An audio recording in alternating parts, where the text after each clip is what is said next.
துணை. இறைவா, அன்பும் கருணையுமாய் அகன்ற நிலையில் உள்ளாய். என் மனதை விரித்து இணைத்து கொண்டாய் உன்னுள்ளே. இறைவா, அன்பும் கருணையுமாய் அகன்ற நிலையில் உள்ளாய். என் மனதை விரித்து இணைத்து கொண்டாய் உன்னுள்ளே. என் கண்ம வினைகள் எல்லாம் கழிகின்றன உணர்கின்றேன்.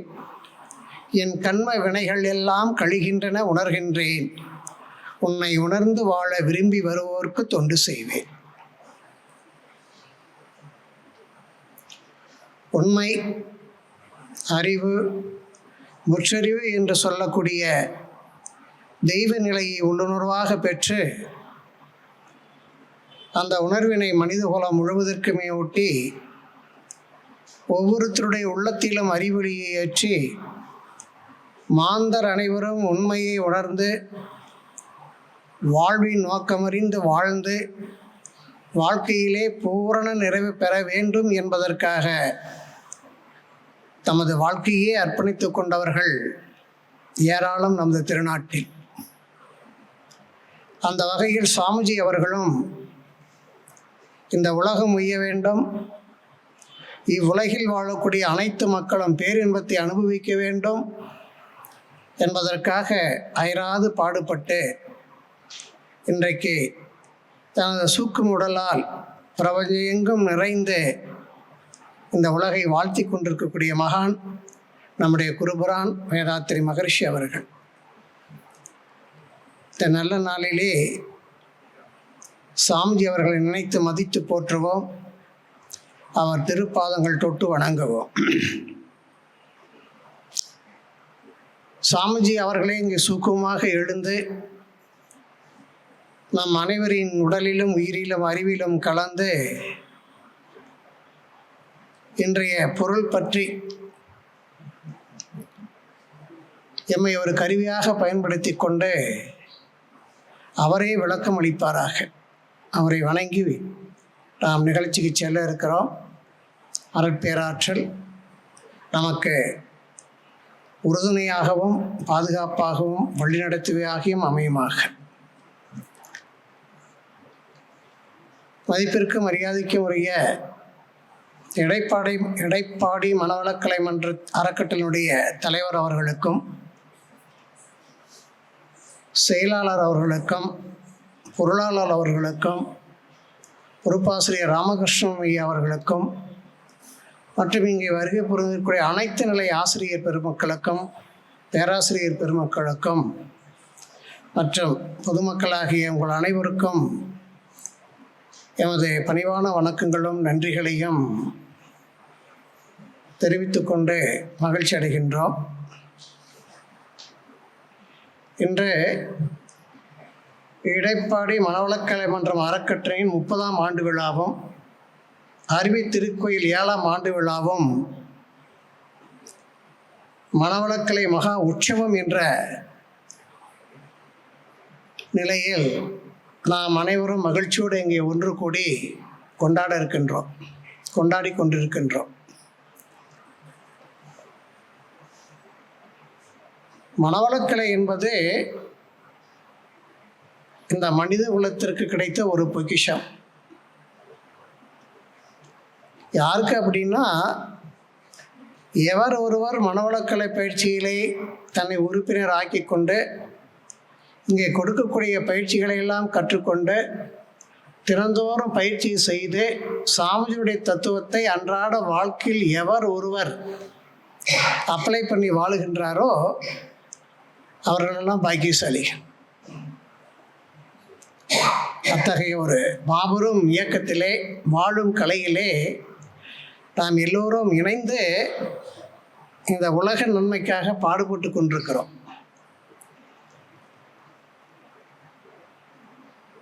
இந்த தருணத்தில், அதாவது ஆண்டு விழா என்பது, இதுவரைக்கும் நாம் எப்படி இந்த பயிற்சியை சாமிஜியுடைய தத்துவத்தை பயன்படுத்தி கொண்டிருக்கின்றோம், இனி எப்படி பயன்படுத்த வேண்டும் என்று அந்த வரவு செலவுகளுக்கு பேலன்ஸ் ஷீட் போடுறோம் பாருங்கள். மார்ச் மாதம் முடிஞ்சதோடனே பேலன்ஸ் ஷீட் போட்டு ஆடிட்டிங் பண்ணி கணக்கு சமர்ப்பிக்கிற மாதிரி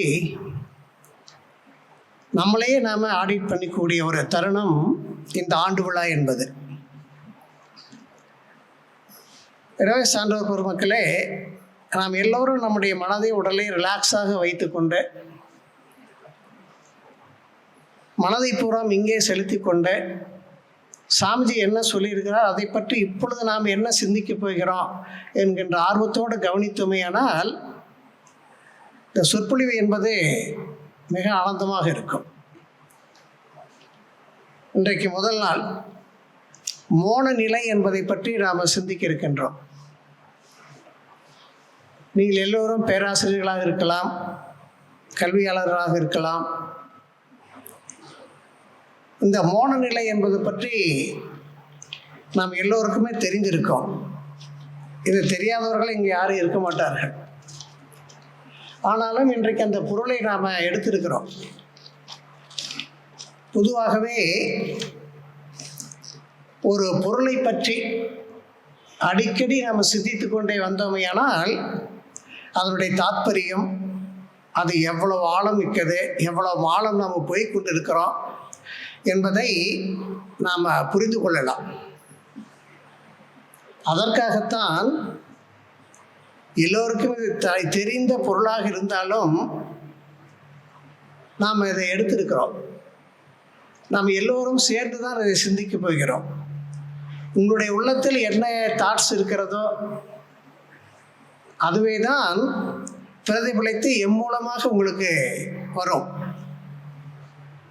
ஒவ்வொரு நாளும் ஒவ்வொருத்தரும் ஒவ்வொரு ஆங்கிளில் அதை அனலைஸ் பண்ணுவார்கள். அந்த வகையில் நாம் இன்றைக்கி ஒரு அற்புதமான பொருளை பற்றி சிந்திக்கிறோம். நான் பேசுகிறேன், நீங்கள் பேசாமையே மௌனமாக இதை பற்றி சிந்தித்து கொண்டிருக்கிறீர்கள். இது எல்லோருடைய கருத்து ஒன்று சேர்ந்து தான் இங்கே பிரதிபலிக்கும். என்னதான் நம்ம ப்ரிப்பேர் பண்ணிட்டு வந்திருந்தாலுமே கூட அதெல்லாம் சில நேரம் காணாமல் போய்விட புது யுக்தியாக ஒன்று வரும். இதை நீங்கள் அனுபவத்தில் கிளாஸ் எடுக்கும் பொழுது பார்த்துருக்கலாம். சவுண்ட் அதிகமாக இருக்கிற மாதிரி இருக்குன்னு நினைக்கிறேன். அதை யாராவது சவுண்ட் இன்ஜினியர் வந்து சரி பண்ணிடுங்க. நண்பர்களே, மோன நிலை என்பது ஸ்பிரிச்சுவலில், ஆன்மீகத்தில் ஒரு அற்புதமான பொருள். பொதுவாகவே மகான்கள், மகரிஷிகள், தத்துவ ஞானிகள் இவர்களெல்லாம் என்ன சொல்கிறார்கள் என்றால், இந்த மனித பிறப்பு என்பது சாதாரண படைப்பல்ல. நாம் எல்லோருக்குமே தெரியும், இறைவன்தான் தன்மாற்ற நிகழ்ச்சியில் மனிதனாக பூர்த்தி அடைந்திருக்கிறான் அப்படிங்கிறது நமக்கு எல்லோருக்குமே தெரியும். ஆனாலும் தான் வந்த வழியில் இறைவனாக இருந்தாலும் மனிதனாக மாற வேண்டும் என்கின்ற நிலையில் தான் வந்த வழியில் அந்த பயணத்தில் ஏற்பட்ட அனைத்து பதிவுகளும் நம்முடைய ஆன்மாவில் இருக்கிறது. இறைவனாக இருந்தாலுமே கூட அதனுடைய தாத்பரியம் இருக்கு பாருங்க, விதி, அதை யாராலையும் மாற்ற முடியாது. ஆனால் உலகில் வாழக்கூடிய மற்ற ஜீவராசிகளை காட்டிலும் மனிதன் உச்சபட்ச நிலையில், உயர்ந்த நிலையில் இருக்கிறான். மகான்கள் அப்படி தான் சொல்கிறாங்க. ஔவையார் கூட அதான் சொல்கிறாங்க. அரிது அரிது மானிடராய் பிறத்தல் அரிது அப்படின்னு சொல்கிறாங்க. It is very rare, rarest rare அப்படின்னு சொல்கிறாங்க. இத்தகையான ஒரு பிறப்பை நாம் எடுத்ததனுடைய நோக்கமே only to attain the enlightenment, அதாவது பேரின்பத்தை அடைய வேண்டும் என்பதற்காகத்தான் நம்ம மனிதனாக இருக்கிறோம் என்பதை நாம் எல்லோருமே நினைத்து பார்க்க வேண்டும். அதை மறந்துவிடக்கூடாது. கண்ணாடி பார்த்து தலை செய்கிறோம். ஒரு நிமிஷமாவது நான் இந்த உருவத்தை எடுத்தனுடைய நோக்கம் பேரின்பத்தை அடைவதற்காகத்தான் என்று நினைத்து பார்த்தாவது நாம் டெய்லி முகத்தை பார்க்கும் பொழுது நினைத்து பார்க்க வேண்டும். ஏன்னா மனிதனைப் போலவே மற்ற ஜீவராசிகளுக்கும் பயம் உண்டு, டேஸ்ட் உண்டு, தன்னுடைய இனத்தை பெருக்கக்கூடிய வல்லமை உண்டு. இது எல்லாம் மனிதனும் செய்கிறார்கள், மற்ற ஜீவராசிகளும் இந்த வேலையை செய்கிறது. ஆனால் நமக்கு ஒரு வித்தியாசம் என்னன்னு கேட்டிங்கன்னா, பகுத்தறிவு என்பது நமக்கு உண்டு. பகுத்தறிவுன்னா என்னங்க? எல்லாவற்றையும் பகுத்து பகுத்து முடிவில் மூலப்பொருளை காண்பதுதான் பகுத்தறிவு.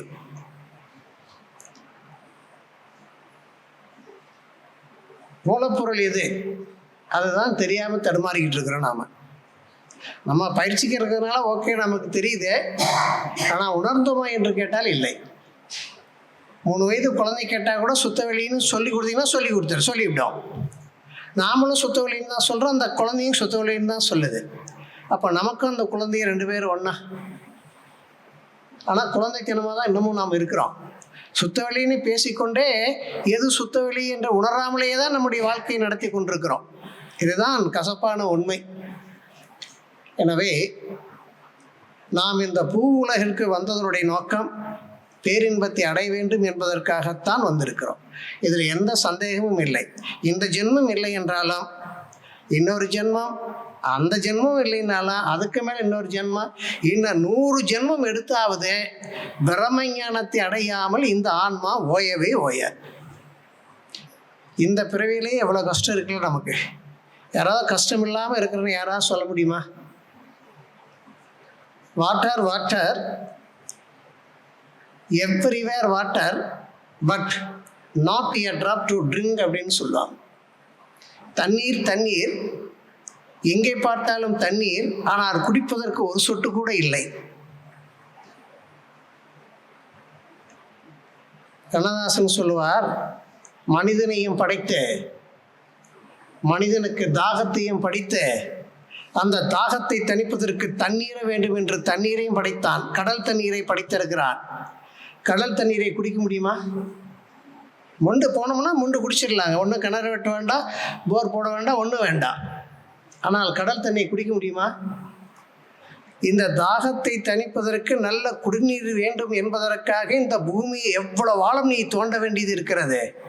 சாதாரண தண்ணிக்கே நீ பூமி இவ்வளவு தோண்ட வேண்டி இருக்குமே, ஆனால் உன்னை படைத்த இறைவனை உணர்வதற்கு நீ எவ்வளவு பாடுபட வேண்டும் சொல்ற.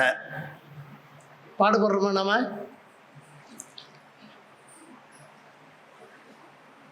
வெறும் கோயில், இதில் என்ன அபிஷேகம்? மனமெங்கும் தெருக்கூத்து, எல்லாம் பகல் வேஷம். காவி துணி வேண்டாம், கற்றை செடை வேண்டாம், பாவித்திலே போதும் பரமனை அடைவதற்குன்னு பாரதியார் சொல்றார். பாவித்தல், பாவனை, இமேஜினேஷன், இதுதான் ரொம்ப முக்கியம். ஆக அத்தகைய நிலையை, எந்த நிலையை? மோன நிலையை அடைவதற்காகத்தான் நாம் இந்த உலகத்திற்கு வந்திருக்கிறோம். இருபாலரும், ஆண் பெண் இருபாலருமே. இதில் எந்த விதமான பாகுபாடும் இல்லை. இப்போ மோன நிலை என்றால் என்ன?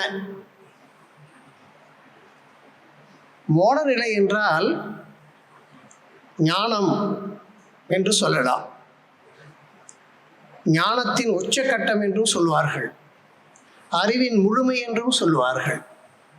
பேச்சற்ற நிலை, இயக்கமற்ற நிலை, இதெல்லாம் மோன நிலை என்று சொல்வார்கள். State of mind. இந்த நிலைக்கு மனம் போய்விட்டால் அதுதான் மோன நிலை என்று சொல்வார்கள். மோன நிலையில் அத்வைத தத்துவத்தையும் சொல்வார்கள், இயக்கமற்ற நிலையும் சொல்வார்கள். எதுவாக இருந்தாலும் எல்லாம் ஒன்றுதான். அப்படின்னு பார்த்தோம்னா அந்த மோன நிலையில் மனம் செயலற்று போய்விடும். மனம் செயலற்று போய்விட்டால் மனதிற்கு அடிப்படையாக இருக்கக்கூடியது உயிர்தான். மனம் செயலற்று போய்விட்டால் உயிர் இருக்காது என்றுதானே அர்த்தம் என்று நம்ம கேட்கலாம். என்ன ஆகும் அப்படின்னு பார்த்தோம்னா, இந்த மோன நிலையை அடைவதற்கான பயிற்சி முறைகளை எடுத்து தொடர்ந்து பயிற்சிகளை நாம் செய்து வந்தோமையானால் அடக்கம் அமர் அருள் உயிர்க்கும் என்று வள்ளுவ பெருந்தகை சொல்லுகிறார். அடக்கம்னா என்னங்க? எங்கேயாவது விருந்துக்கு அங்கங்கே போனால் கை காலை வச்சுக்கிட்டு கம்முன்னு இருக்கிறது பேர் அடக்கம் இல்லை. அங்கே போயிட்டு வீட்டுக்கு வந்தாலும் அப்படியே இருக்கணும். அப்படி இருக்கணுமா? வீட்டுக்கு வந்தால் நம்ம பொது நிகழ்ச்சிக்கு போனால் ஒரு மாதிரி இருக்கிறோம், வீட்டுக்கு வந்தால் வேறு மாதிரி இருக்கிறோம். மன்றத்துக்கு வந்தால் கோபம் கொள்ளக்கூடாது, சினம் தவிர்த்தல்னு பேசுகிறோம், கோபம் வராத மாதிரி இருக்கிறோம். வீட்டுக்கு போனால் கோபம் வருதா வரலையா? அடக்கம் என்று சொன்னால் மென்டல் ஃப்ரீக்குவன்சி குறைந்து கொண்டே வந்து 1, 2, 3 சைக்கிள் பெர் செகண்டுக்கு வர வேண்டும். இதுதான் அடக்கம். எண்ணங்களற்ற நிலை அப்படின்னு சொல்லுவாங்க. எண்ணங்கள் அற்ற நிலை அப்படின்னா எண்ணமே வராமல் இருப்பது அல்ல, எண்ணங்கள் வரும், ஆனால் உயர்ந்த எண்ணங்களாக வரும். இறை ரகசியமெல்லாம் மனதிலே தோன்றிக்கொண்டே இருக்கும். தேவையில்லாத விஷயங்கள் எல்லாம் நின்று போய் இறை ரகசியங்கள் எப்பொழுதும் மனதிற்குள்ளே தோன்றிக்கொண்டே இருக்கும். அதுதான் வேதங்கள், சித்தாந்தங்கள், சாமிஜியுடைய திருக்குறள், திருவள்ளுவருடைய திருக்குறள். இது எல்லாமே மனமற்ற நிலையில் தெய்வத்தோட மனதை கலப்புற செய்கிற பொழுது தெய்வ சிந்தனையே வருகிறது பாருங்க. மனம் என்பது ஜீவகாந்தத்தினுடைய அலை. அலை நின்றால் நிலை. நம்முடைய எண்ணம் எப்பொழுதும் சதா சர்வ காலமும் நாம் விரும்பினாலும் விரும்பாவிட்டாலும் அது எண்ணங்கள் வந்து கொண்டே இருக்கும். சும்மா கொஞ்ச நேரம் நம்ம உட்காந்து இருந்தோம்னு வச்சுக்கோங்க, வீட்டில் எல்லா வேலையும் முடிச்சுட்டு கம்முன்னு உட்காந்து இருந்தோம்னா எண்ணங்கள் வந்து கொண்டே இருக்கா இல்லையா? யாருக்காக எண்ணம் வராமல் இருக்குதா? வந்து கொண்டே தான் இருக்கும். அப்படி எந்த மாதிரி எண்ணங்கள் வருது என்று நாம் அனலைஸ் பண்ணி பார்த்தோம்னா பெரும்பாலும் தேவையில்லாத எண்ணங்கள், தகுதியில்லாத எண்ணங்கள் தான் வரும். காரணம், உள்ளத்தில் உள்ளது எதுவோ அதுவே எண்ணமாக வரும். அகத்தின் அழகு முகத்தில் தெரியும் என்று சொல்வார்கள். முகம் என்றால் என்னங்க? ஃபேஷா? இல்லை. முகம் என்றால் இன்னொரு பொருள் என்னன்னா வாய். 10 நிமிஷம் என்கிட்ட பேசிக்கிட்டு இருந்தீங்கன்னா என்கிட்ட என்ன மாதிரி வார்த்தைகள் வருதோ அதுதான் நான். அகத்தின் அழகு, அகத்தில் உள்ளது எதுவோ முகத்தில் தெரியும் சொற்களாக வரும் பொழுது வந்துக்கிட்டே இருக்கும். 1 மணி நேரம் 2 மணி நேரம் ஒருத்தர் பேசுகிறேன்னு வச்சுக்கிங்க, கெக்கே புக்கேன்னு கடாமுடான்னு பேசுகிறாங்கன்னா ஓ இவருடைய வேண்டல் வளம் இவ்வளோதான் அப்படின்னு கண்டுபிடிச்சிடலாம். அவர் எத்தனை வருஷம் தியானம் பண்ணாலும் சரி. ஒரு இந்த மாதிரி நிகழ்ச்சியில் அடக்கமாகவும் மரியாதையாகவும் இருப்பது என்பது ஓகே, எல்லாரோடையும் முடியும். ஆனால் அன்றாட வாழ்க்கையில் பிறரிடத்தில் பழகும் பொழுது நம்முடைய வார்த்தைகளுடைய பிரயோகம் இருக்கு பாருங்க, அதுதான் உண்மையான பர்சனாலிட்டி. அதனால தான் வள்ளுவ பெருந்தகை என்ன சொன்னாருங்க, இனிய உளவாக இன்னாத கூறல் கனி இருப்ப காய் கவர்ந்தற்று அப்படின்னு சொல்ற. எனவே நாம் அனைவரும் நம்முடைய பேச்சையும் மூச்சையும் கவனிக்க வேண்டும். மூச்சை கவனித்தால் மூச்சு அடங்கும், பேச்சை கவனித்தால் தகுதியில்லாத பேச்சையெல்லாம் நிறுத்தி விடலாம். பேசுவதற்கு ஒன்றுமே இருக்காது. 1 மணி நேரம் நம்ம 2 பேரும் டிஸ்கஷன் பண்ணுறோம், அதை ரெக்கார்டிங் பண்ணி போட்டு பார்த்தோம்னா அது 2 நிமிஷம் 3 நிமிஷம் யூஸ்ஃபுல்லாக இருக்குங்க. மீதி எல்லாமே வேண்டாத வார்த்தைகளாக இருக்கும்.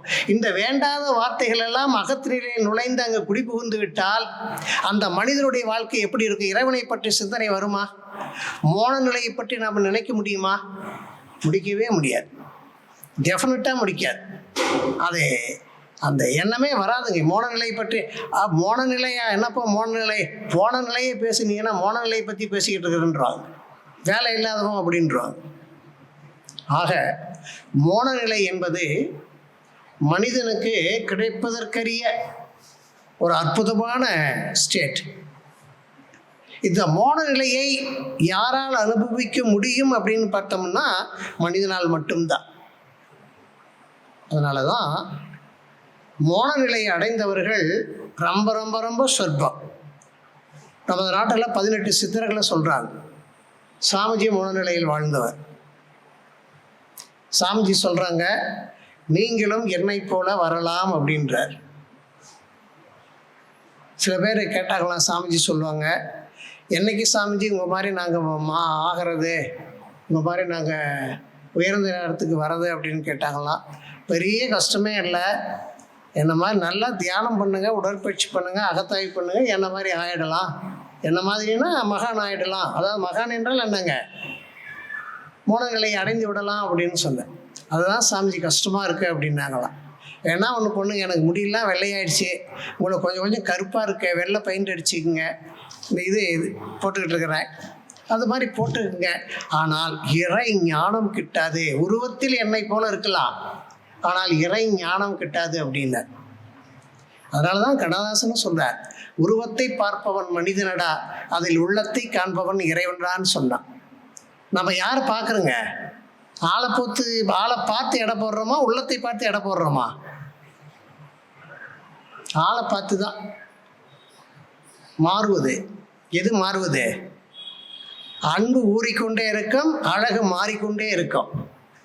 30 வயசுல இருந்த தோற்றம் இன்னைக்கு இருக்கா நமக்கு? 30 வயசுல பார்த்து மயங்கின அந்த உருவம் இன்னைக்கு 60 வயசுல பார்த்து வெறுக்குதா?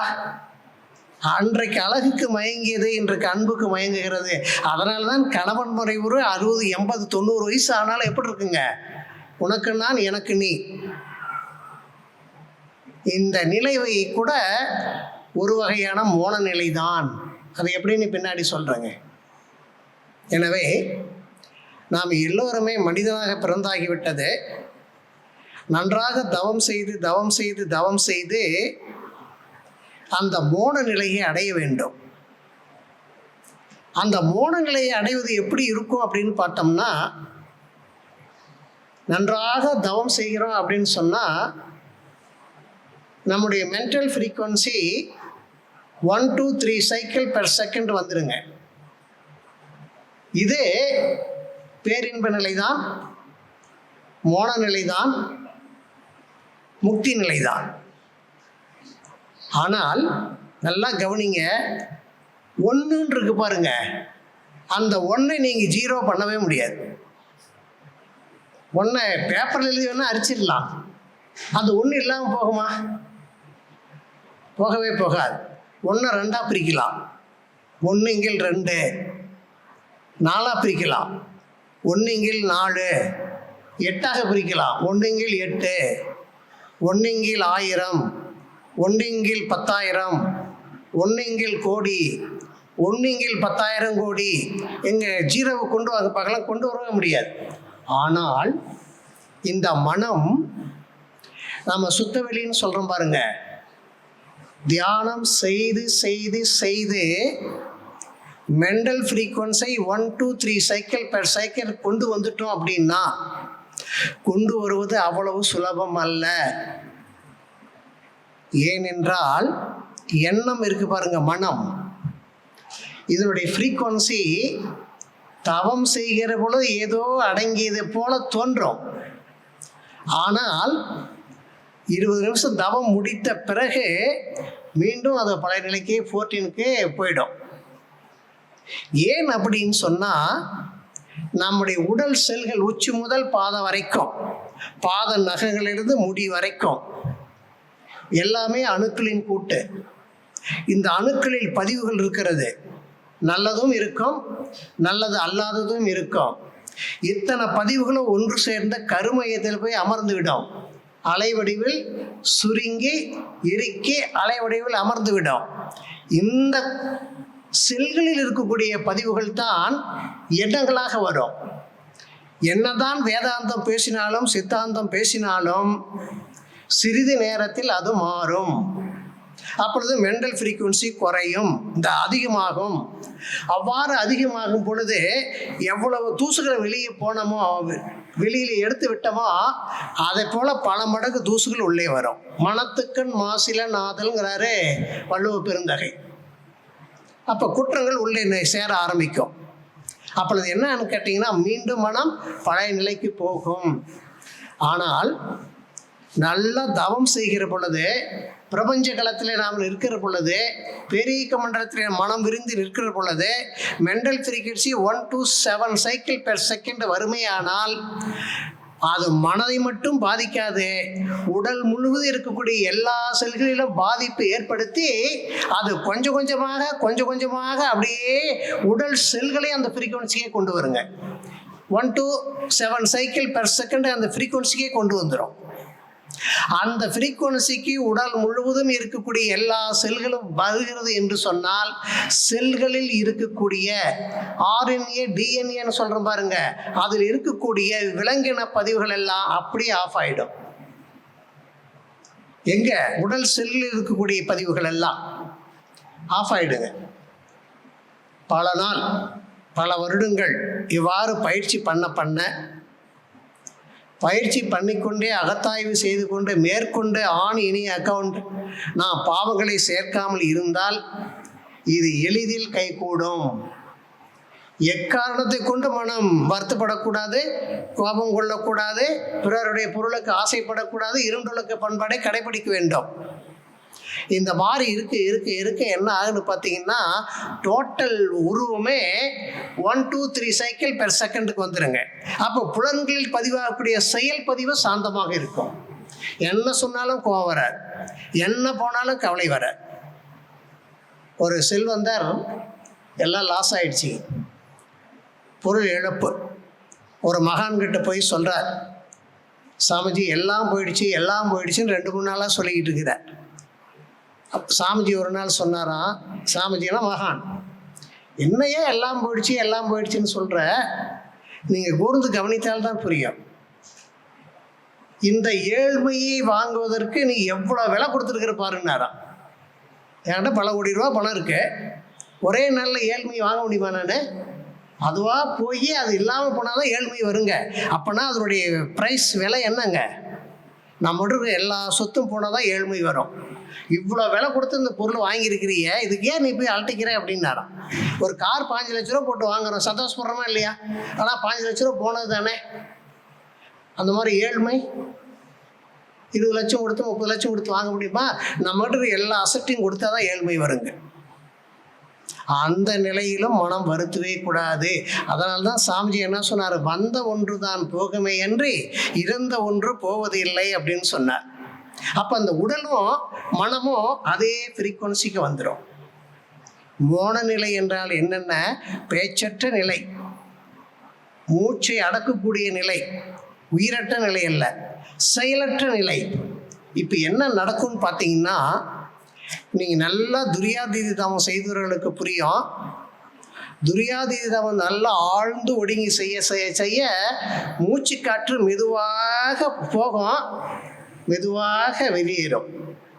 நுரையீரல் 14 முறை சுருங்கி விரியறது நமக்கே 12 முறை 11 முறை தான் சுருங்கும், அப்புறம் விரியும்.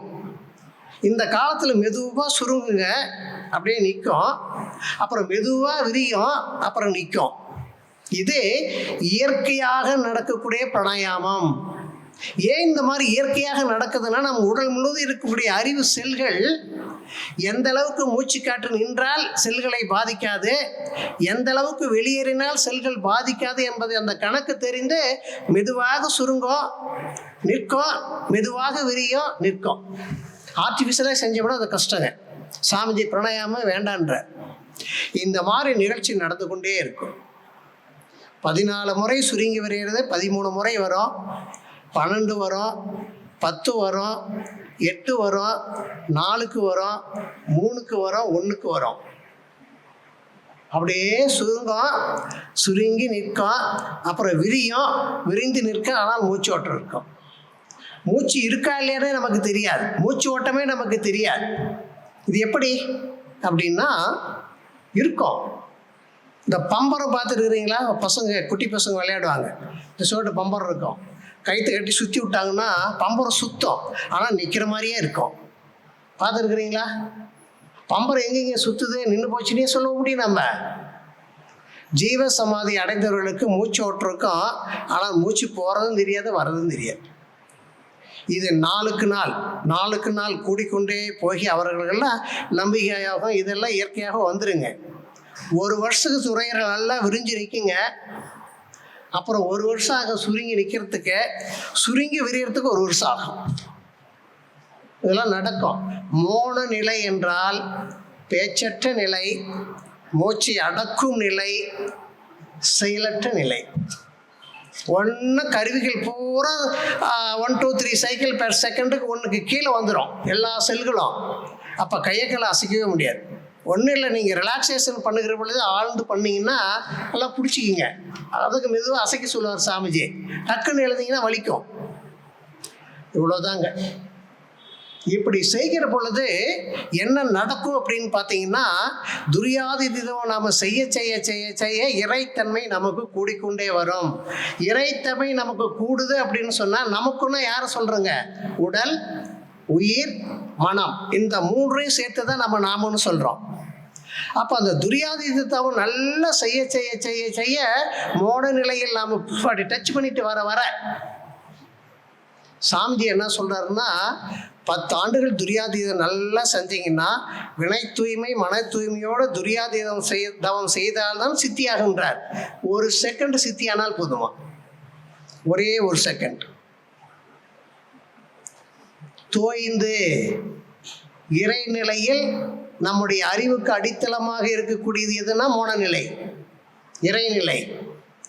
அந்த நிலையில் தோய்ந்து அங்கே இருந்து நின்று மீண்டும் பிறந்தாள் அந்த இறைத்தன்மை நம்முடைய அறிவுக்கு, மனதிற்கு, உடல் செல்களுக்கு எல்லாம் என்ன வருங்க?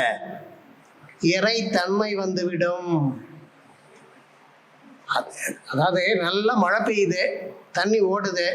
செம்மண்ணு காட்டில் மழை பெஞ்சா அந்த தண்ணி எப்படி இருக்குங்க? செந்நீரிலே தண்ணீரை போல் எப்படி சிகப்பாக மாறிடும். ஒரு இங்கு பாட்டில் இருக்கு, வெள்ளை துணி அந்த இங்குக்குள்ள நினைச்சிக்கலாம், என்ன ஆகுங்க? துணி இங்க ப்ளூவா மாறிடும். அதுபோல நம்முடைய அறிவு, மனம் இறைநிலையோட தோய்ந்து விட்டால் என்ன ஆகுங்க? அறிவு எப்படி இருக்கும்? அந்த இறை சாயத்தோடு தான் வந்தாகணும். அதை நீங்கள் ஒன்றுமே பண்ண முடியாது. அப்போ சாமிஜி என்ன சொல்கிறாருன்னா, துரியாதீதம் நல்லா நீங்கள் பழக பழக பழக என்றைக்காவது ஒரு நாளைக்கு 1 செகண்ட் கிடைக்கும். அப்படி 1 செகண்ட் கிடைச்சா அந்த 1 செகண்ட் இன்பமே பலயுக பேரின்பத்தை போல இருக்கும்.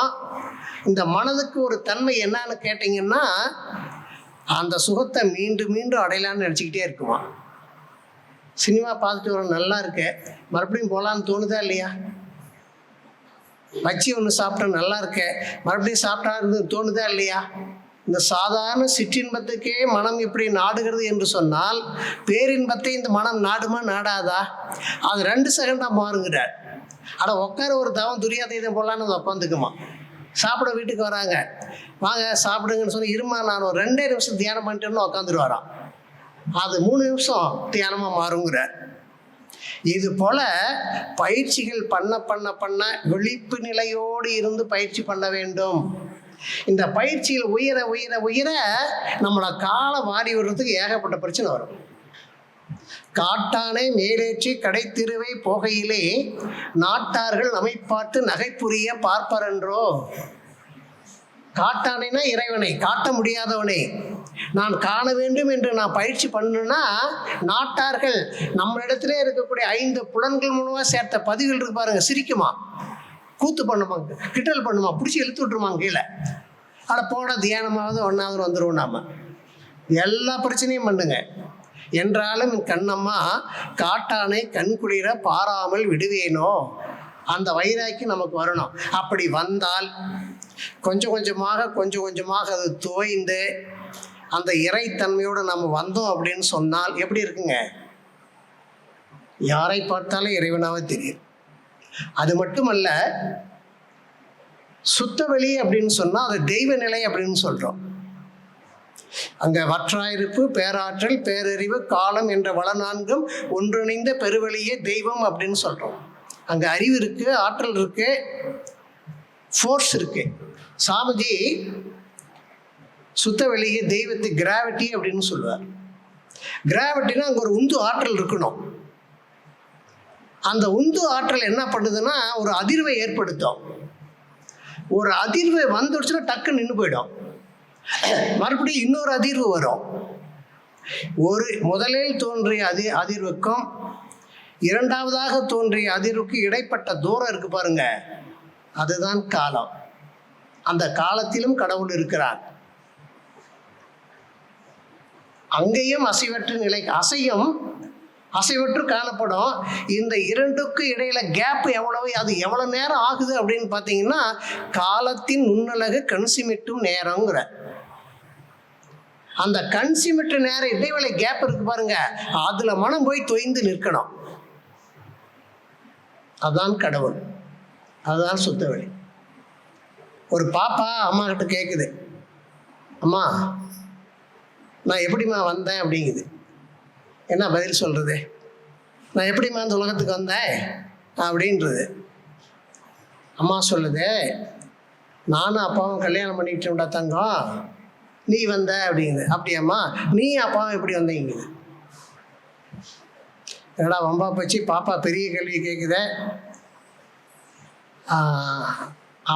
அப்பாவுடைய அம்மாவும் என்னுடைய அம்மாவும் அப்பா 2 பேரும் கல்யாணம் பண்ணிக்கிட்டாங்க.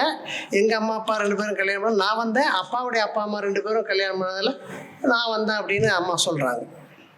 1000 அம்மாக்கள் இப்போது, ஆரம்ப அம்மா எப்போது, எப்படி கேட்குது பாருங்க.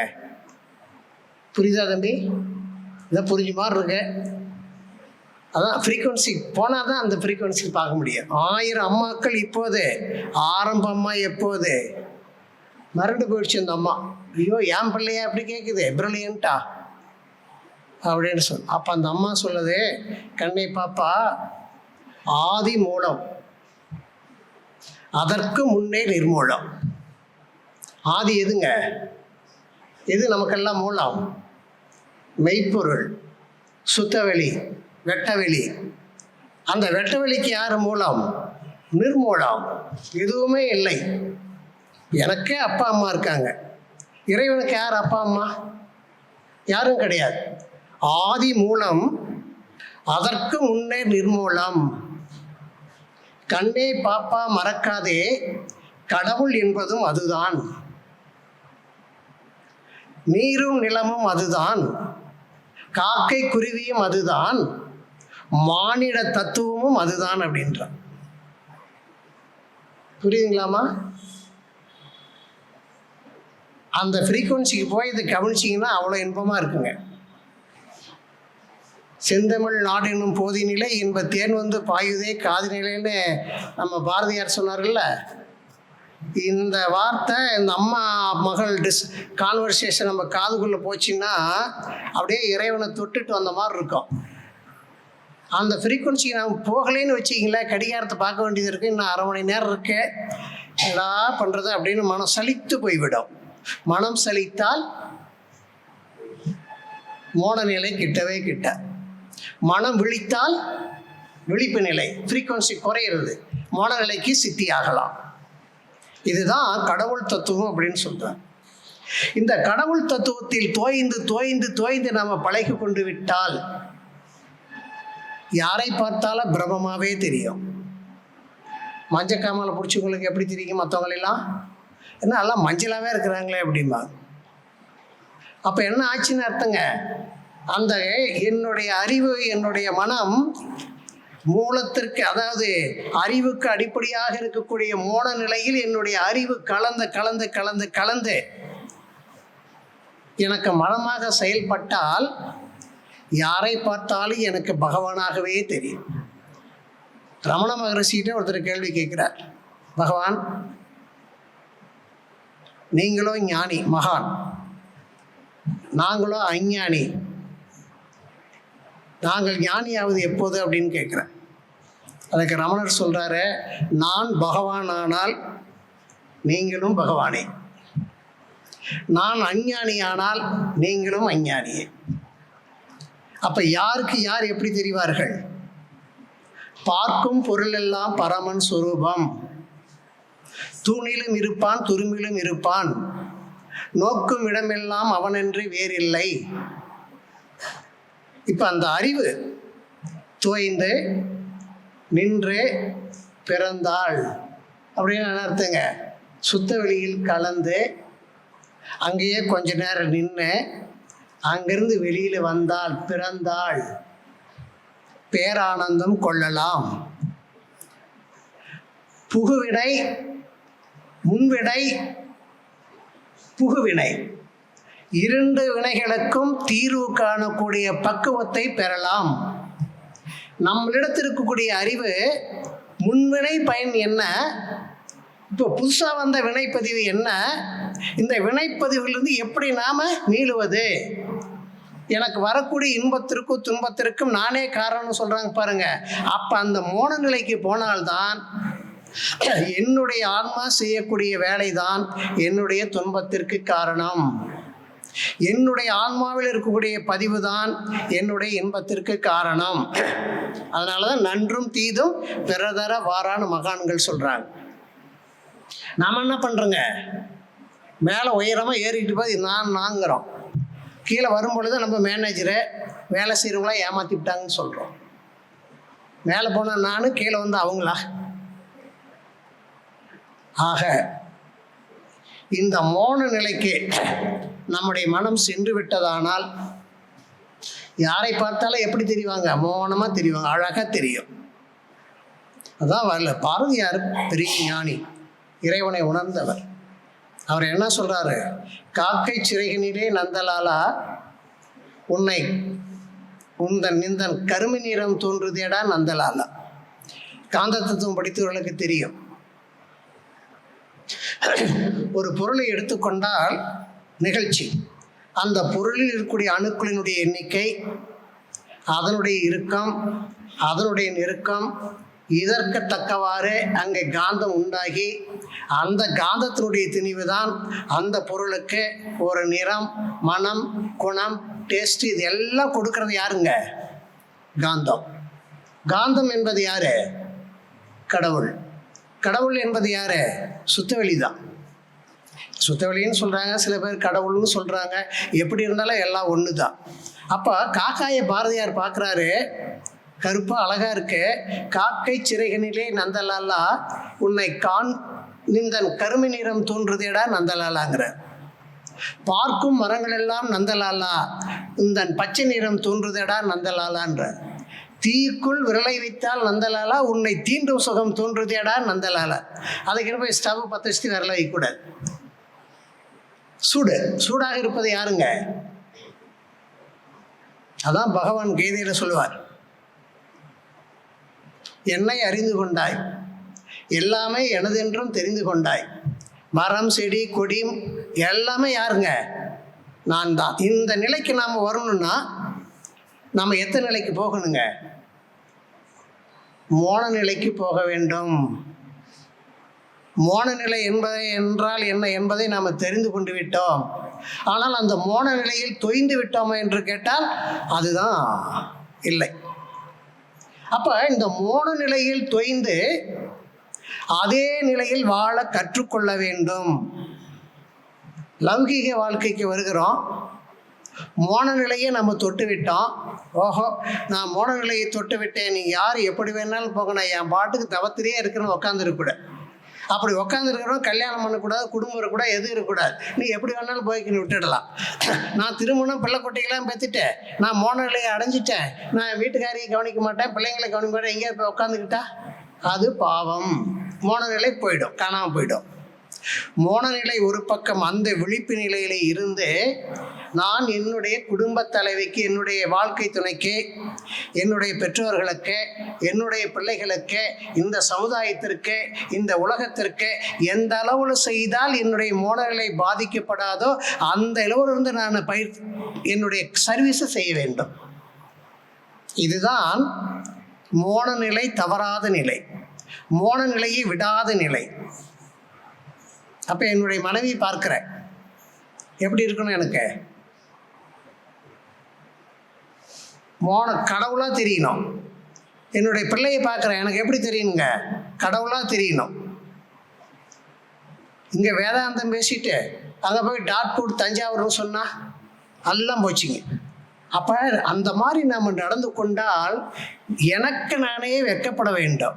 ஐயோ, நான் இவ்வளோ மோசமாக இருக்கிறேனே என்று வெட்கப்பட்டாலே போதும், நம்மளை திருத்தி கொண்டாலே போதும், கொஞ்சம் கொஞ்சமாக மோனர்களை நாம் எனக்கு செல்கிறோம் என்ற போத் செக்ஸ், கணவனும் சரி மனைவியும் சரி, ரெண்டு பேரும் இப்படி தான் இருக்கணும்.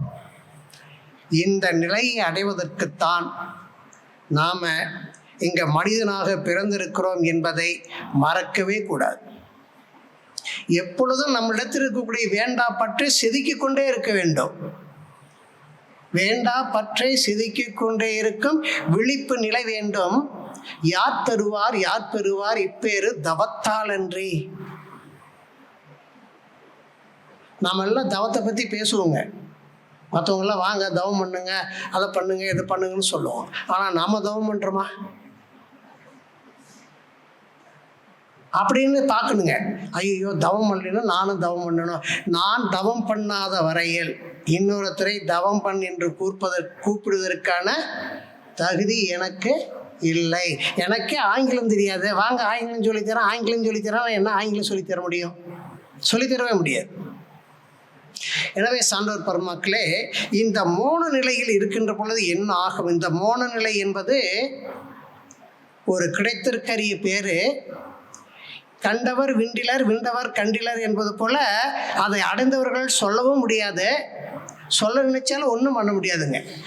ஏனென்றால் அவர்களுக்கு மொழி என்பது அற்றுப்போய்விடும், பேச மாட்டாங்க, செயல் இருக்காது. ஆனால் அவர்கள் நம்மளை பார்த்த உடனே நம்முடைய உணர்வை புரிந்து கொள்வார்கள். ஒரு ஜீவசமாதிக்கு நம்ம போகிறோம் அப்படின்னு சொன்னால் அவங்க நம்மக்கிட்ட பேசவும் மாட்டாங்க, கம்முனே இருப்பாங்க. நம்முடைய உணர்வுகள் பூரா அவர்களுக்கு தெரியும். அவர்களுக்கு வேண்டியது கிடைக்கும். பிறருக்கு என்ன வேண்டுமோ அதை அவர்களால் கொடுக்க முடியும். ஃப்ராக்ஷன் டிமாண்ட்ஸ், டோட்டாலிட்டி சப்ளைஸ்ன்னு சாமிஜி சொல்லுவார். இப்போ அந்த நிலைக்கு, மோட நிலைக்கு நம்ம போயிட்டோம் அப்படின்னு சொன்னால் எப்படி இந்த ஜீவசமாதி அடைந்தார்கள் என்பது புரிகிறதா? கொஞ்சம் கொஞ்சம் எல்லா செல்களும் தெய்வீக தன்மைக்கு வந்துடும், சைலற்று போய்விடும். மௌனம், பேச்சற்ற நிலை. மௌனம் என்பது அலை, பேச்சு என்பது அலை. அறிவினுடைய அலை பேச்சு, சவுண்டு. அறிவினுடைய அலை நின்று போச்சுன்னா ஒன்றுமே கிடையாது. இருட்டினுடைய இன்னொரு தன்மை வெளிச்சம். வெளிச்சம் நின்று போச்சுன்னா இருட்டு. இதையெல்லாம் உணரக்கூடிய ஆற்றல் யாருக்கு இருக்கு? மனிதனிடத்தில் இருக்கு. இதையெல்லாம் உணர்ந்து அதுவாகவே மனிதன் மாறிவிட்டால், இறைத்தன்மை முழுமையாக வருகின்ற காரணத்தினால் மௌனம் சித்தியாகம் பேச மாட்டார்கள். செயலற்ற தன்மை வந்துவிடும், அவர்களால் செயல்பட முடியாது. ஆனால் பேசாமலேயே பிறருடைய உணர்வுகளை, உள்ளார்ந்த உண்மையை உணர்ந்து கொள்வார்கள். மோன நிலை என்பது உண்மையில் உண்மையை உணர்வது, உண்மையில் உண்மையை உணர்ந்து உண்மையாகவே இருப்பது. அப்படி உண்மையை உண்மையாக உணர்ந்து உண்மையாக வாழுகிற பொழுது லௌகீக வாழ்க்கையில் இருக்கக்கூடிய நாம் அதில் பிறழாமல் இருந்து கொண்டே விழிப்பு நிலையிலிருந்து உலகத்தை நோக்குவது. அப்படி உலகத்தை நோக்குகிற பொழுது அன்பும் கருணையை இயல்பாகவே ஊற்றெடுக்கின்ற காரணத்தினால் நாம் யாருக்காகவும் துன்பம் தர முடியுமா? அதனால தான் சாமிஜி என்ன சொல்லிருக்கிறாரு, நான் எனது வாழ்நாளில் யாருடைய உடலுக்கும் மனதிற்கும் துன்பம் தர மாட்டேன். துன்பப்படும் உயிர்களுக்கு என்னால் முடிந்த உதவிகளை செய்வேன். சிவானந்தர் ரிஷிகேஷ் எங்கேயாவது ஒரு நாய் அடிபட்டு கிடந்தா கூட தூக்கிட்டு வந்துடுவாராம். அதுக்கெல்லாம் வைத்தியம் பண்ணி சாப்பாடு போட்டு நல்லான வாட்டி தான் அது ஃப்ரீயாக விடுவாராம். நாம் செய்ய முடியுமா? ஆனால் எப்பொழுது நம்மளால் செய்ய முடியும்? பிறர் நம்மளை என்ன கேலி கிண்டல் பண்ணாலும் அதை பற்றி கவலைப்படாமல் ஒரு நாய்க்கு நாம் உதவி பண்ண முடியும்னா, அந்த மோன நிலையை அடைந்து விட்டால் நாய் கஷ்டப்பட்டாலும் தூக்கிட்டு வந்துடுவான், பண்ணி அடிபட்டு இருந்தாலும் தூக்கிட்டு வந்து வைத்தியம் பண்ணி அனுப்பிடுவான். அந்த நிலை வருகிற பொழுது, அந்த நிலை நமக்கு செயல்பாட்டில் தெரியுது அப்படின்னா நாம் மோன நிலையில் இருக்கிறோம் என்பது அர்த்தம். இதுதான் சாமிஜி சொல்றாரு, இறைநிலையோடு எண்ணத்தை கலக்கிவிட்டு ஏற்படும் ஒரு அமைதியிலே விழிப்பாய் நிற்க நிறைநிலை தானாகவே உணர்வதாகும். நித்தம் நித்தம் உயிர் உடலில் இயங்க மட்டும் உறைந்து உறைந்த இந்நிலையில் பழகிக்கொள்ள உலக இன்பங்களிலே அளவு கிட்டும். கரை நீங்கி அறிவு மெய்ப்பொருளாகவே நிற்கும், கரைந்து போகும் தன்முனைப்பு காணும் தெய்வங்கிற. தன்முனைப்புன்னா என்னங்க? ஈகோ, நான், எனது, நான் தான் பெரியாள் அப்படின்னு சொல்கிறோம்ல, அதெல்லாம் காணாம போயிடுங்க. நான் தான் என்கின்ற அந்த ஆணவம் என்றைக்கு போகிறதோ அன்றைக்குத்தான் ஞானம் கைகூடும். ஆனால் இந்த நான் அவ்வளோ சாதாரணமாக போகாதுங்க. இந்த நாவுக்கும் இன்னுக்கு இடையில் ஒரு கால் இருக்கு பாருங்க. இந்த காலை தூக்கிட்டே என்ன இருக்கும்? ப்ரொனவுன்ஸ் பண்ணி பாருங்க, என்னமா வரும்? நான், நான், காலு இன்ன நாம் எடுத்துட்டா என்ன வரும்? நன்ன என்ன ஆங்கிலத்தில்? ஒன்றுமே இல்லை. ஐ ஆம் நன். இந்த கால் இருந்துட்டு தான் நம்மளை இவ்வளோ ஆட்டம் போட வைக்குதுங்க. இந்த காலை நீக்கணும்னா மோன நிலைக்கு போகணும், பயிற்சி பண்ணணும். Only practice awareness brings success அப்படின்னு சொல்லுவாங்க. எனவே இந்த மோன நிலை என்பதை விளக்க முடியாது. யார் எவருக்கு எப்படி உட்கார்ந்து அவங்களுக்கு விளக்கிறது அப்படின்னு சொன்னால் நமக்கு தெரியாது. ஆனால் மகான்கள் சொல்கிறாங்க, எல்லோரும் உயர்ந்த நிலைக்கு போக வேண்டும் என்பதற்காகத்தான் இவ்வளவு தத்துவங்களையும் சொல்கிறாங்க. அந்த சுத்த வெளியில் தோய்ந்து நிற்பது ஞானம், அந்த சுத்த வெளியாக மாறி நிற்பது ஞானம். மோன நிலை, இயக்கமற்ற நிலை, சதா சிவம், எப்பொழுதும் சிவத்தோடவே இருப்பது, அதான் அறிவு அப்படின்னு சொல்கிறோம். அவ்வாறு இரண்டரை கலந்து நாம் செய்கிற பொழுது இவ்வளவு நன்மைகள் நம்முடைய வாழ்க்கையில் வரும். அது ஒரு இன்பமாக இருக்கும் என்று சொல்கிறாங்க. அந்த இன்பத்தை சொல்ல முடியாது. ஏன் சொல்ல முடியாது? அதான் பேச்சு இல்லையே. பேச்சு அப்படியே சர்க்கரை இனிக்குதுன்னா உங்களுக்கு எப்படி இனிக்குது, எனக்கு எப்படி இனிக்குது யாருக்கா தெரியுமா? பொதுவாக சர்க்கரை இனிக்குதுன்னு சொல்லுவோம். உங்களுக்கு எப்படி டேஸ்ட்டு, எனக்கு எப்படி டேஸ்ட்டுன்னு சொல்ல முடியுமா? சொல்லவே முடியும். இனிக்குதுன்னு சொல்லலாம். பட் உணர்றது யாருங்க? எவர் ஒருவர் சர்க்கரையை வாயில் போடுகிறாரோ அவரால் மட்டும்தான் அந்த இனிப்பை உணர முடியும். எவர் ஒருவர் மோன நிலையில் எப்பொழுதும் இருக்கிறாரோ அவரால் மட்டும்தான் எல்லோரையும் தெய்வமாக பார்க்க முடியும். இல்லைன்னா பேசிக்கிட்டு இருக்கலாம், ஆனால் தெய்வமாக பார்க்குறோமா? ஒன்றும் கிடையாது. எனவே சான்றோர் பெருமக்களே, நாம் எல்லோருமே சாமிஜி சொல்லுவாங்க நம்மளை பார்த்து, நீங்கள் எல்லோரும் பாக்கியசாலிகள். அதை நம்மக்கிட்ட பயிற்சி இருக்கிறப்ப ஆலியர் போனப்போ அங்கே 200 பேர் இருந்தாங்க இல்லையா? இப்போ நம்ம மாதிரி அப்போ சாமிஜி சொன்னார், நீங்கள் எல்லோருமே பாக்கியசாலிகள். என்றைக்காவது ஒரு நாள் மறைபொருளாக இருக்கக்கூடிய உயிர், மனம், அறிவு, இந்த 3ஐயும் உணர போகிறீங்க. அப்போ நீங்கள் பாக்கியசாலி தானே அப்படின்னார். இப்பிறவிலேயே, இந்த ஜென்மத்திலேயே நாம் மோன நிலைக்கு செல்ல வேண்டும். எது மோன நிலை என்பதை நம்ம புரிந்து கொண்டோம். புரிதல் வேறு, உணர்தல் வேறு. பேசிட்டா மட்டும் கிடைக்காதுங்க. வேதாந்தம் பேசுவதால் கிட்டிவிடாது, தனையறிந்த வித்தையது தர்க்கம் வேண்டாம். இப்போ பயிற்சி முடிச்சுட்டே நாம் வீட்டுக்கு போனோம்னா நம்ம நண்பர்கள் நாம் 2 பேர் சேர்ந்துக்கிட்டோம். இப்போ அம்மாவும் நீங்களாம் சேர்ந்துக்கிட்டிங்கன்னா மோன நிலைனாரா, அதுனாரு, இதனால சாத்தியமா, அப்படி இப்படின்னு ஆர்கியூமெண்ட் பண்ணக்கூடாது.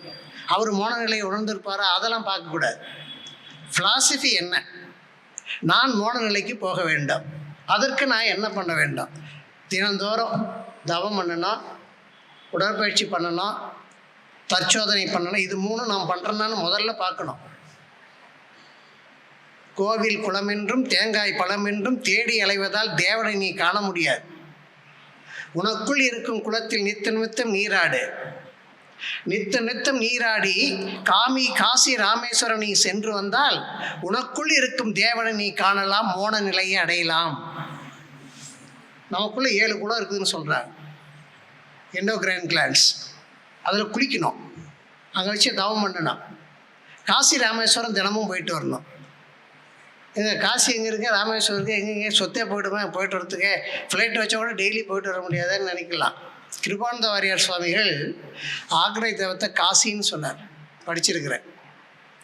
இது காசிக்கு போயிட்டு வந்தால் ராமேஸ்வரம் போகணும் அப்படின்னு ஒரு ஐதீகம். வடக்க போனால் தெற்க போகணும். இது தெற்கு, தென்புலத்தார் அப்படின்னு சொல்லுவேன். நான் சவுந்தரராஜன் சொல்கிறேன், இதை ராமேஸ்வரங்கிறேன்.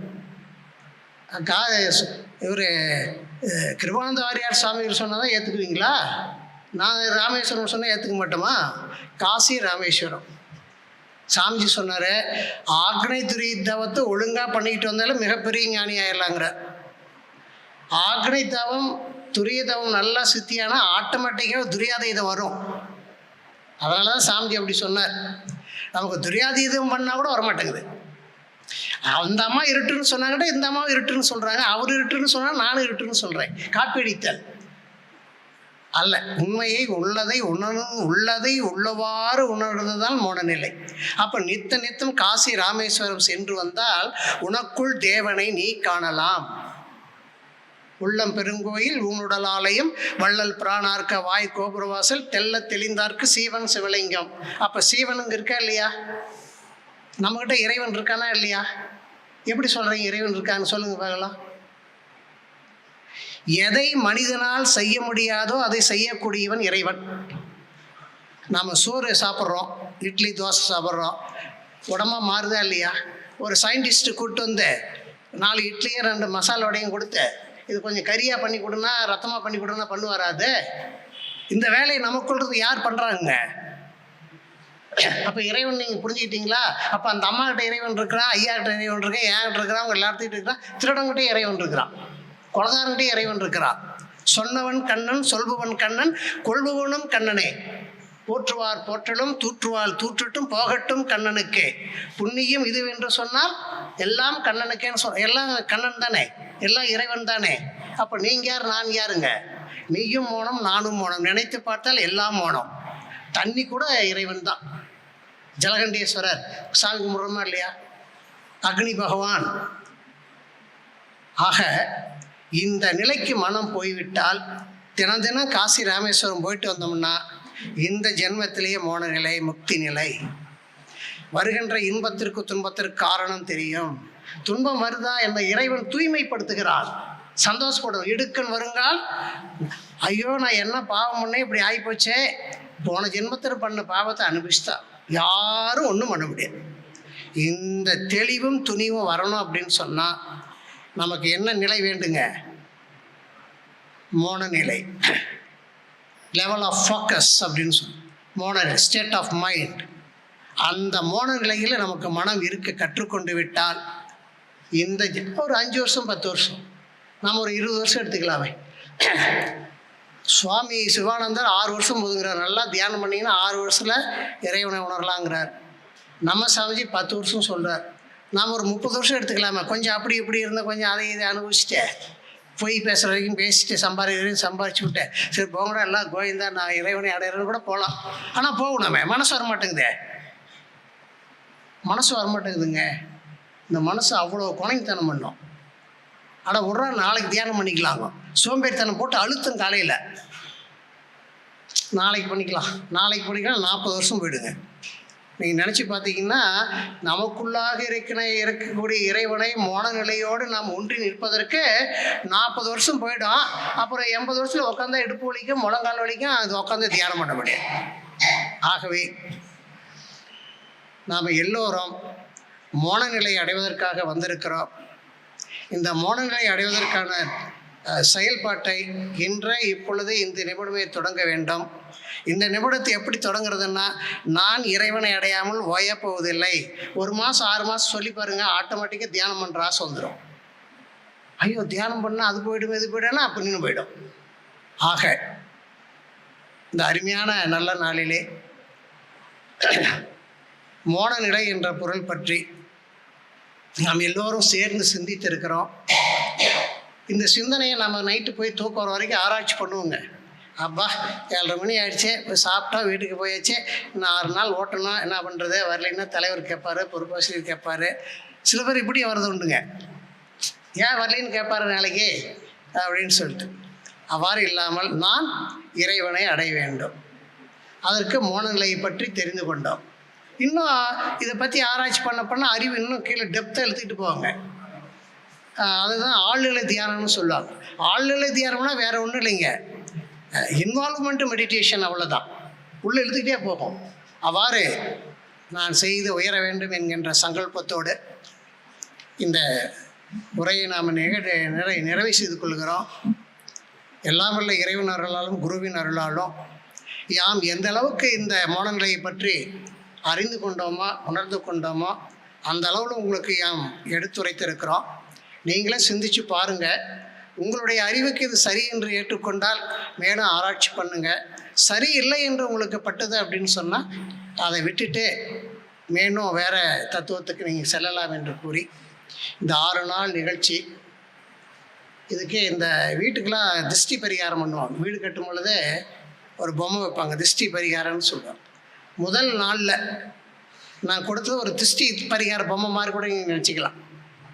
உங்களுக்கு ஏற்புடையதாக இருந்தால் அது திருஷ்டி பரிகாரம், அடுத்த 6 நாள் நிகழ்ச்சி நல்லா நடக்கிறதுக்கு ஏற்புடையதாக இருந்தால் வாழ்க்கைக்கு பரிகாரம். இந்த வாய்ப்பு கொடுத்த உங்கள் அனைவருக்கும், அறக்கட்டளையுடைய தலைவர் அவர்களுக்கும், பொறுப்பாசிரியர் ராமகிருஷ்ணன் ஐயா அவர்களுக்கும், இவ்வளோ நேரம் 1 மணி நேரம் 1.5 மணி நேரம் இங்கே அமைதியாக இருந்து இதை செவிமடித்த உங்கள் அனைவருக்கும் என்னுடைய மனமார்ந்த நன்றிகளையும் வாழ்த்துக்களையும் தெரிவித்துக் கொள்கிறேன். ரமண மகர்ஷி அவர்கள் சொல்வார்கள், ஒருவன் பிறருக்கு கொடுப்பதையெல்லாம் தனக்கே கொடுத்து கொள்கிறான் அப்படின்னு. இந்த 1 hour நான் கொடுத்த இந்த சிந்தனை உங்களுக்காக அல்ல, எனக்காக. இது என்னுடைய கருமையத்தில் பதிஞ்சிரும். அப்படியே நான் வீட்டு போகிற வரைக்கும் இதே நினச்சிக்கிட்டு போவேன். ஐயோ நம்ம இப்படி சொல்லிட்டோமே, நான் இப்படி நாளைக்கு இருப்பேனா, என் வீட்டுக்காரியை பார்த்தா தெய்வமாக பார்ப்பேனா, என் பொண்ணை பார்த்தா தெய்வமாக பார்ப்பேனா, எங்கிட்ட வேலை செய்கிறவங்கள பார்த்தா தெய்வமாக பார்ப்பேனா அப்படின்னு நினைக்க அது ஊறிடும். அப்போ அந்த திட்டுதல், சண்டை போடுறது இதெல்லாம் வராதுங்க. அந்த பாக்கியத்தை நீங்கள் எல்லோரும் எனக்கு கொடுத்துருக்கிறீர்கள். தொட்டகுறை விட்டகுறை பூர்வ ஜென்ம புண்ணியம்னு சொல்லுவாங்க, பூர்வ ஜென்ம பந்தம்னு சொல்லுவாங்க. இப்போ நீங்கள் இவ்வளோ பேர் இருந்து எதுக்காக உங்களுடைய நேரங்களை பிஸ்னஸ் ஏரியாங்க, உங்களுடைய தொழிலெலாம் விட்டுட்டு செல்வந்தர்களாக நிறைய பேர் வந்திருக்கலாம். இங்கே வந்து இவ்வளோ நேரம் ஒரு சாதாரண மனிதன் பேசுகிறான் கேட்குறான் அப்படின்னா அது என்ன பூர்வ ஜென்ம பந்தம் தான். இந்த ஆளை எப்படியாவது உயர்த்திடலான்னு நீங்களாம் கவனம் நிறுத்தி வந்துட்டுருக்கிறீங்க. நிச்சயமாக ஒரு நாள் உயர்வேன், இறைவனை உணர்வேன், அதற்காக நீங்கள் செய்த உதவியை மறவேன் என்று கூறி உங்கள் அனைவருக்கும் எனது மனமார்ந்த நன்றிகளையும் வாழ்த்துக்களையும் தெரிவித்துக் கொண்டு, நீங்களும் உங்கள் அன்பு குடும்பமும் வாழ்வாங்க வாழ வேண்டும், வாழ்க வாழ்க என்று வாழ்த்தி நிறைவு செய்து கொள்கிறேன். நீங்களும் அன்பு குடும்பமும் வாழ்க வளமுடன், வாழ்க வளமுடன், வாழ்க வளமுடன்.